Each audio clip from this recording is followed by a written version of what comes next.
Hello, thanks for joining us on the 1 p.m. bilingual newscast on Canal International, presented to you by Junior Hossein and myself, Gladys Ambo-Dibang. Good day, Junior.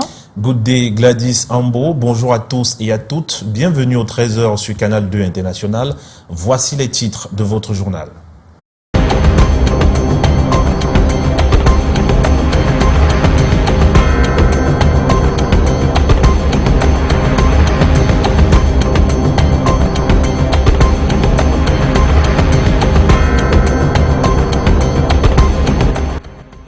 Bamoun et Tika, les sillons de l'apaisement. L'on s'achemine vers la fin des tensions entre Bamoun de l'Ouest Cameroun et Tika dans la région de l'Adamawa. Les deux peuples voisins et frères étaient en froid depuis quelques mois après de violents affrontements suite à des accusations de part et d'autre. Les deux monarques étaient réunis à Yaoundé à l'initiative du ministre de l'administration territoriale pour la Tangandi pour tracer les sillons d'une paix durable et du vivre ensemble harmonieux.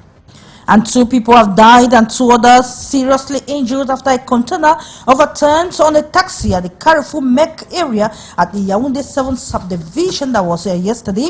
This incident follows a similar tragedy in the Mimbaban neighborhood last October. Meanwhile, in the Kozwa neighborhood, another tragic motorcycle accident occurred early this morning. 1 person has been killed and 4 others injured when the 2 motorcycles, each carrying 4 students, collided and ended up under a stationary truck. Douala, ville propre, les monarques de l'Ouest en parlent. C'était au cours d'une rencontre avec le maire de la ville de Douala. La propreté reste un mot-clé évoqué au cours de cette rencontre tenue à la Maison de la Culture, Sawa.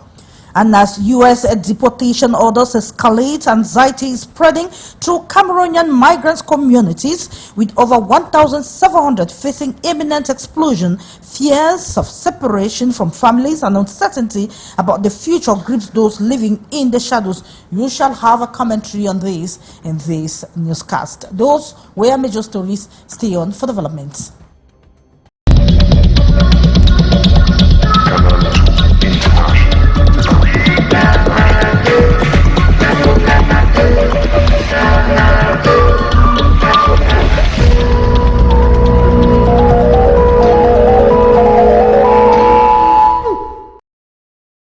And thanks for joining us once again. You can watch us live on our social media handles, Facebook and YouTube. We begin this newscast with the accident at the neighborhood in Yaoundé.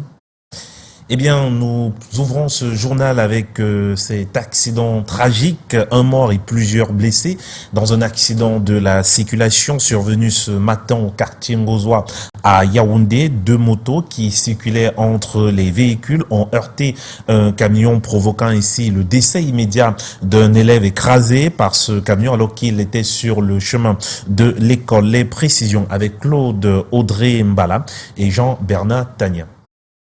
Eh bien, nous poursuivons ce 13h. Nous aurons cet élément tout à l'heure. Nous l'espérons en tout cas. Eh bien, dans la suite, un conteneur fait encore des morts à Yaoundé. Le drame s'est produit mercredi dernier au lieu dit Carrefour Mek où l'engin s'est renversé sur un véhicule à usage taxi. Bilan, 2 morts et 2 blessés. Le récit des faits avec Daniel Anissé-Boudier et Michel Foucault. Sur ces images amateurs, des riverains qui tentent de sauver un passager pris au piège. Nous sommes au lieu du Carrefour Mek dans l'arrondissement des Yaoundé 7e ce mercredi. Un conteneur chargé de tonnes de poissons vient de se renverser sur ce véhicule à usage de taxi. Le conteneur en question était mal garé et voulant effectuer une manœuvre pour entrer dans la société chinoise qui est juste là à côté.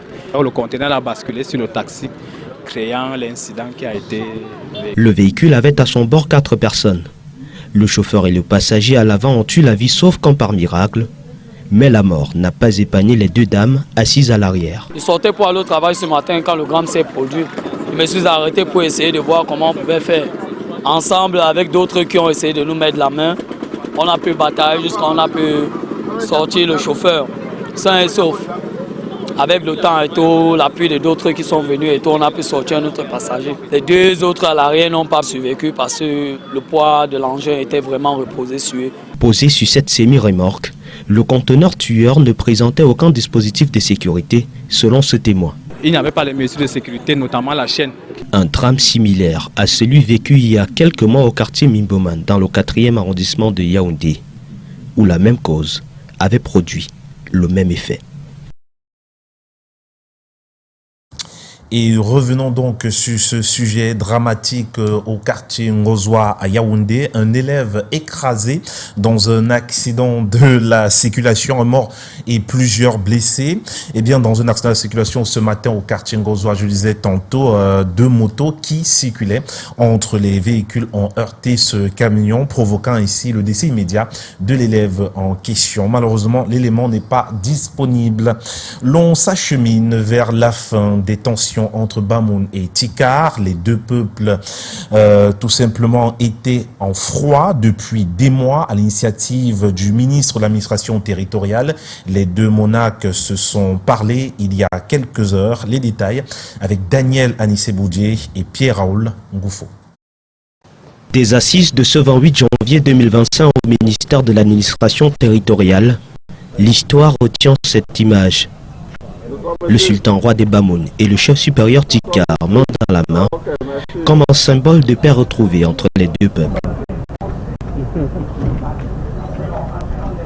À la manœuvre de cette réconciliation, le ministre de l'administration territoriale, médiateur mandaté par le chef de l'État. Vous savez que s'il y a quelque chose qui est cher au président Paul Biya, c'est la paix, l'unité, la compréhension et le vivre ensemble. Donc, pour tout dire, nous sommes là pour transmettre ce message important du président de la République et de vous écouter et d'avoir la contribution des gouverneurs et surtout ce que le chef d'État m'a dit, de vous dire de regarder l'avenir avec optimisme. Les Bamoun et les Tikar étaient en froid depuis quelques mois après de violents affrontements ayant occasionné des morts et plusieurs blessés. À l'origine, des Tikars qui accusent le peuple frère et voisin Bamoun de faire usage de sa garde pour attaquer les Tikars, le tout sous-tendu par des images d'un chef Tikar agressé publiquement. Ceux-ci également accusés par les Bamoun de ne pas se soumettre au sultan. Des actes que le Minat qualifie d'incompréhension. Le chef d'État m'a dit de vous dire qu'entre les êtres humains, il y a toujours de temps en temps des incompréhensions. C'est beaucoup plus des incompréhensions. Et que les êtres humains doivent savoir surmonter ces incompréhensions. L'engagement de réconciliation est pris sous l'œil témoin des deux gouverneurs concernés, celui de l'Ouest, Awafonka Augustine, et son homologue de l'Adamawa, Kildadi Dageke Boukar. Tentons une fois de plus de retrouver l'élément sur l'accident de la circulation survenu ce matin du côté de Yaoundé. Eh bien, un élève trouve la mort sur le chemin de l'école. Accident provoqué par deux conducteurs de mototaxi. Les précisions avec Claude Audrey-Bala et Jean-Bernard Tagnon. C'est une scène digne d'un film d'horreur qui s'est déroulé au quartier Ngozoa à Yaoundé, dans l'arrondissement de Soa, ce 30 janvier, aux environs de 8 heures. Un enfant a rendu l'âme dans un accident de circulation impliquant un camion et deux mototaxis alors qu'il se rendait à l'école avec ses camarades, sa dépouille retenue sous les roues du camion. Le camion est passé, il ne voit même plus le derrière. Quand ils sont gênés derrière, il est tombé entre les deux roues arrière. Donc le chauffeur du camion n'a pas bougé. Vous voyez qu'il est monté sur la télésartie directement. Il ne savait même pas que la moto était encore derrière lui. Donc ils étaient quatre, deux autres sont à l'hôpital. Il y a un qui est derrière nous là, et celui qui est mort sur place. Selon des témoignages, les deux motos impliquées dans l'accident transportaient chacune 3 élèves. Des traces de sang, des effets scolaires dispersés à même le sol et des motos endommagées relèvent d'une scène particulièrement triste. La mère de l'enfant, descendue sur le lieu de l'accident, reste inconsolable. Les blessés, quant à eux, ont été rapidement évacués vers un centre de santé à proximité. En tout, sur les motos, ils étaient à 8. 3 élèves plus le conducteur. Comme il y avait la moto de deux côtés, et avec 4 personnes, il ne pouvait pas avoir l'équilibre. Il a voulu maintenant. Il y avait une autre moto qui venait en face de lui, personne ne voulait laisser l'autre passer. Les agents de police, informés du drame, sont rapidement intervenus sur les lieux pour faire le constat et rétablir la circulation perturbée par la tragédie. Nous sommes dépassés pour les motomanes. C'est grave. C'est les enfants du président qui meurent tous les jours. Nous sommes abattus. Le quartier Nkozoa, encore sous le choc, lance un appel à la communauté pour faire preuve de plus de civisme et de responsabilité sur les voies de circulation.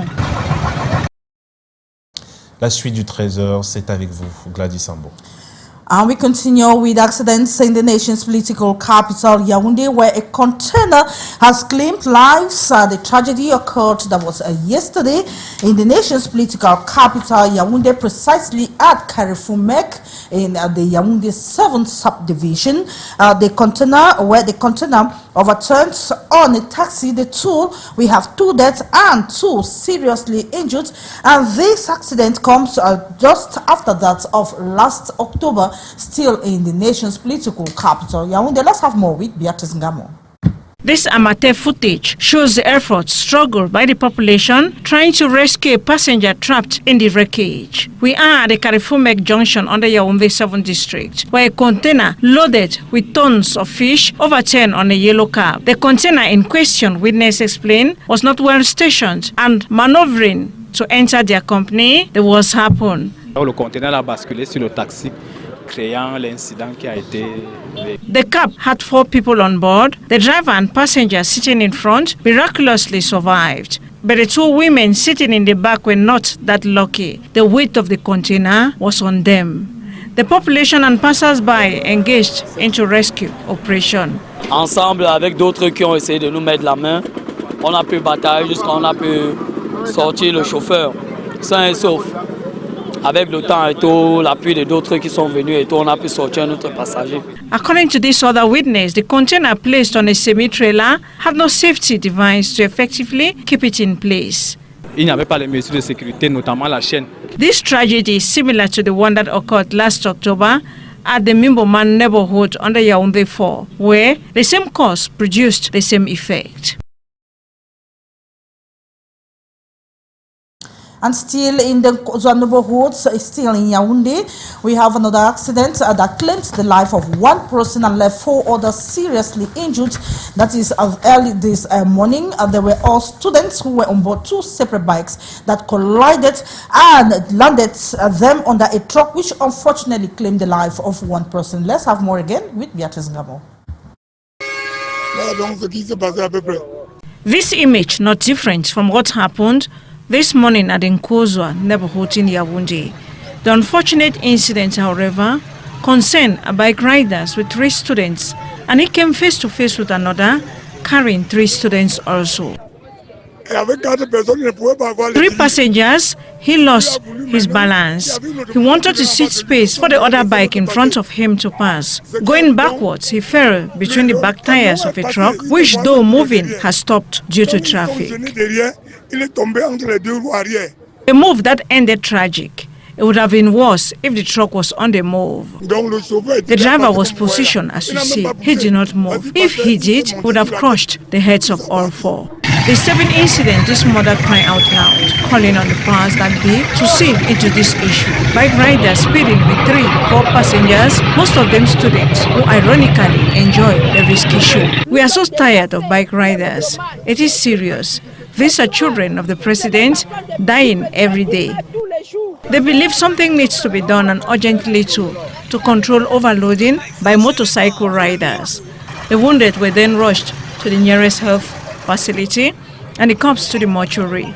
The incident was in circulation this morning as Nkozoa and traffic are traditional daily partners. Thank you so much, Beatrice Ngamo, with the updates on the accident.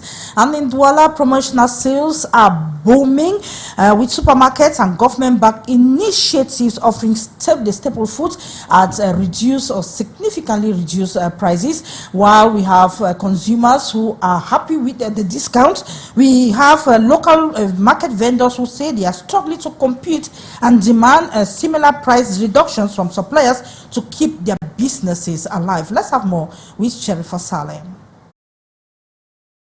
Vendors are decrying the impacts of large-scale promotional rice sales, which they say are pulling customers away and severely affecting their income. Ça fait la baisse vraiment. It has really affected our business. People hardly buy our goods since the government initiated the promotional sales, and we can't reduce our prices. They should consider vendors. Many have seen a sharp decline in sales since the campaigns began, with buyers opting for supermarkets and government-backed sales points, offering the staple food at lower prices. We don't have customers like before, but for low-budget people, it's a good initiative, though it has really affected our business. The government should help traders so we equally buy at low cost, so we can sell at affordable prices to consumers. The government-led initiative was launched to ease the financial burden on households facing rising food costs. While it has been a relief for many families who are now stocking up on rice, the consequences for market vendors have been severe. What I have stocked can take my family and I for the period of 2 years, so no need going to the market. I have bought 6 bags and I confirm the quality is very good. For now, Cameroonian consumers are making the most of the low prices, but small traders hope authorities will step in to create a more balanced system that allows them to compete fairly in the market. Thank you so much, Sharifa Saleh. And now we move to Indian relations with Cameroon. Eh bien, le jour de la République, l'une des 3 fêtes nationales en Inde, a été célébrée. Cette fête-là a été célébrée le 26 janvier dernier à Yaoundé. Le haut-commissaire de l'Inde au Cameroun a organisé une série d'activités pour les 76 ans de la Constitution indienne. Janice Kamga et Serge Alain Zébou.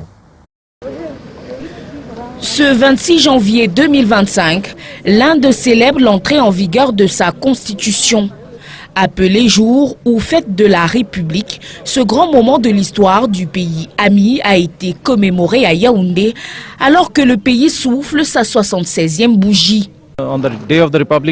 Le jour de la République, nous avons complété notre processus d'indépendance. Le pays est devenu indépendant le 15 août 1947, mais c'est le 26 janvier 1950, après s'être octroyé cette constitution, que nous sommes devenus une république.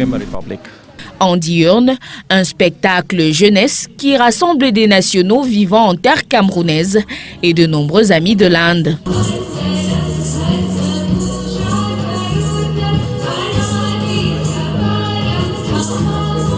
Apothéose en nocturne, avec autour du haut-commissaire le gratin politique représenté par de nombreux ministres, dont celui de la Défense et celui du Commerce. La diplomatie est également représentée, les organisations de la société civile et les invités spéciaux effectuent le voyage culturel. En exhibition, des danses patrimoniales, la coupure du gâteau symbolique et le traditionnel toast, entre autres articulations, de quoi réchauffer la coopération sur l'axe Yaoundé-New Delhi. La mission économique de l'Agence de promotion des investissements au Brésil en 2023 tient la promesse des fleurs. Eh bien, une délégation brésilienne est en terre camerounaise pour confirmer leur choix et sécuriser leurs options au Cameroun. Les détails avec Janice Kamga et Jean-Bernard Tagna. Des fruits de la coopération près de 3 ans après une mission économique conduite par l'Agence de promotion des investissements au Brésil. Les premiers résultats sont là. 8 investisseurs ont choisi leur créneau, la culture, l'industrie, le tourisme et la pêche. Nous avons 10 étudiants qui seront sponsorisés par le Brésil, qui vont aller à l'université du Brésil pour étudier l'agroécologie. Nous avons une Brésilienne qui s'est investie dans les cages flottantes pour effectivement cultiver des crevettes au Cameroun et qui va nous permettre de ne plus importer autant de crevettes que nous faisons. Nous avons un groupe brésilien également qui s'installe au Cameroun dans le cadre de la production des cages flottantes pour renforcer un peu la pisciculture. 6 projets concrets qui sont le fruit de ce jet. Cette année 2025, il est donc question de renforcer le partenariat Cameroun-Brésil à travers d'autres voyages afin de vendre les nombreuses opportunités dont regorge le pays. Nous pensons être au Brésil cette année aussi, dans le cadre de notre plan d'action, pour essayer de développer davantage la collaboration avec eux et pour vendre encore la destination Cameroun comme une terre d'investissement qui accueille des investisseurs. L'API poursuit son accompagnement. Plusieurs mémorandats d'entente sont en cours de relecture et de réactivation. L'Uruguay fait aussi partie des cibles potentielles. Le pays semble bien parti pour bénéficier des facilités de l'institution. Gladys Sambo. Yeah, we have over 25 journalists in the nation's political capital, Yaoundé, that have been briefed on tips of reporting the electoral processes in Cameroon. In a training workshop yesterday in Yaoundé, pressmen and women were schooled on staying objective and inclusive in their reporting, not actually falling into the trap of manipulation and propaganda. We have Hysen Chia, who attended to that workshop and put together this report. Journalists have a key role to play in the different electoral processes, and there is need to arm themselves for the busy 2025. It is in this light that some are brought together in this workshop on January 29 in Yaoundé. This workshop is designed to enhance journalists' understanding of electoral cycle and their role at each stage, equip participants with the skills to identify and counter election misinformation and disinformation, foster responsible journalism by promoting neutrality, balance, and fairness in election coverage. Organized by Action for Development and Empowerment in partnership with the British High Commission and Community Media Solution, the journalists from the 10 regions of the country are drilled on countering manipulation at all stages. As journalists, we are often trapped by the propaganda trap during electoral times. There is a lot of misinformation and disinformation, which can really be detrimental to the process, the electoral process, and can actually harm the democracy of a country. Journalists are the watchdogs of the society, and they have that duty to ensure that the electorate are making an informed choice of who they want their leaders to be. And it is a crucial role that journalists need to step into and play it well. It is not a time for journalists to just do the normal reporting they have always done.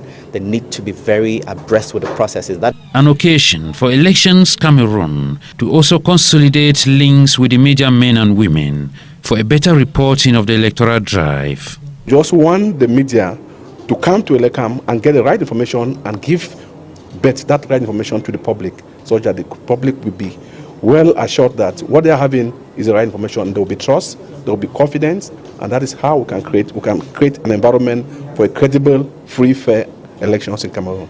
One of the principal assignments given the trainees is to preach political inclusion.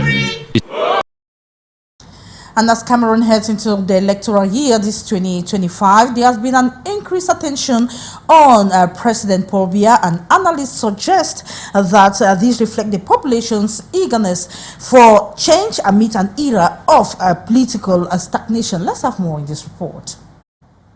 In the run-up to Cameroon's crucial elections, the spotlight on President Paul Biya has intensified, with analysts attributing the shift to a deep-seated desire for change amongst the Cameroonian populace.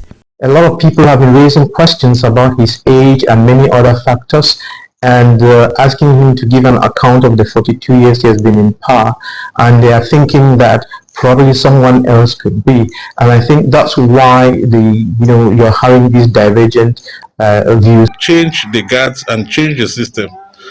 I think that is why the bishops who are men of God, they cannot be indifferent, although they are not united in their outing. The traditional rulers, we all know, they are conservatives. I think the overriding interest of Cameroonians is that there should be change, a change of the guards, a change of the system. Observers argue that this heightened focus on Biya, who has ruled Cameroon since 1982, would not have been as pronounced if the nation boasted a robust and organized opposition. if the opposition were doing their work and if the opposition were trustworthy and strong, you would have seen that the attention would have shifted. But when people are looking at the opposition, they don't know who has the capacity in that opposition to actually take the power away from President Paul Biya. The analysts add that after decades under President Biya's leadership, many citizens are now demanding transformative governance capable of addressing the country's most urgent issues, regardless of who steps into the role.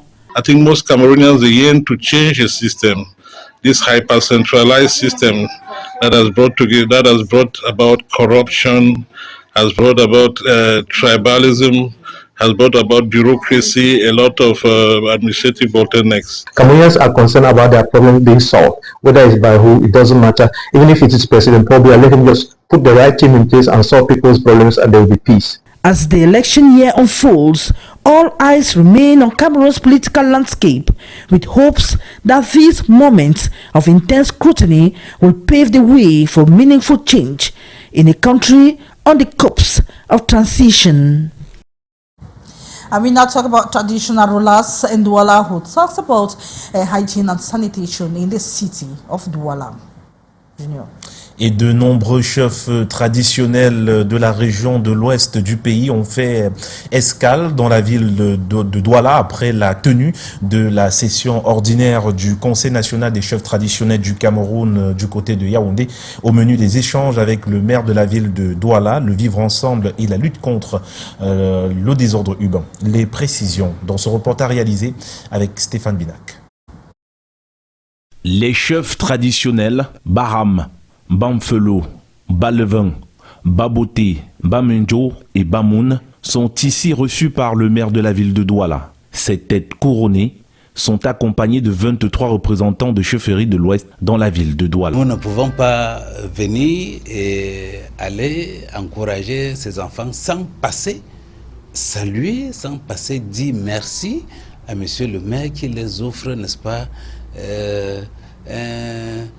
cet environnement, ce milieu assez propice pour eux, pour leurs activités. De retour de la réunion du Conseil national des chefs traditionnels du Cameroun à Yaoundé, l'escale ici à Douala permet de solidifier les liens entre la communauté de l'Ouest vivant à Douala et la communauté urbaine. C'est ce que nous voulons promouvoir comme esprit, que chacun se sente chez lui à Douala, avec les droits et les devoirs qui vont avec. La ville, en proie au désordre urbain, à l'insalubrité, est au cœur des préoccupations de ces chefs traditionnels de l'Ouest. Il y a monsieur le maire qui est là pour donner la directive, pour que la ville soit propre, pour que la ville soit toujours, n'est-ce pas, assainie.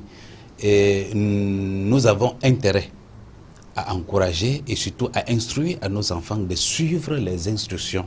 Autour d'un verre et devant des mains d'ici et d'ailleurs, les monarques et le maire de la ville, Roger Bassadinet, ont longuement échangé sur le vivre ensemble et la cohésion sociale. Gladys Sambo pour la suite. As U.S. deportation orders escalate, we have anxiety that is spreading through Cameroonian communities or migrant communities, and over 1,700 of them are facing imminent expulsion, fear of separation from their families, and uncertainty about the future grip of those who are living in the shadows. We have Tariq Divine Jr. who has the details. Fear and anxiety are steadily sweeping through Cameroonian communities across the U.S. as the Trump administration intensifies its crackdown on illegal immigration. Over 1,700 undocumented Cameroonians are now at risk of deportation under President Trump's stringent immigration policies.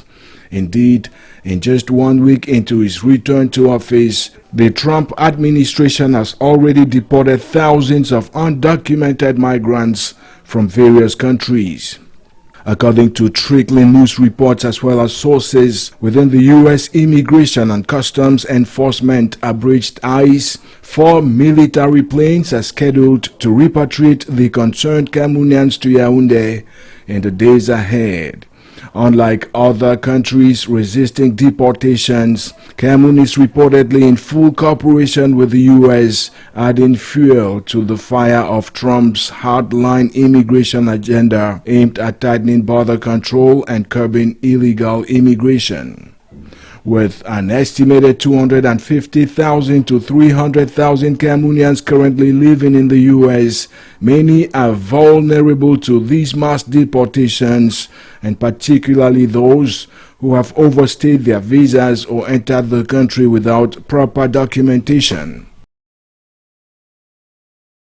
And that is how we saw it for the 1 p.m. bilingual newscast on Canal International. It is a pleasure knowing you are watching the news, but don't go away. We have the next editions of the news at 3:30 p.m., which is the regional news at 6:15 p.m. The primetime newscast in the English language, and at this never second, you have the primetime newscast in the French language. We shall be here again tomorrow same time.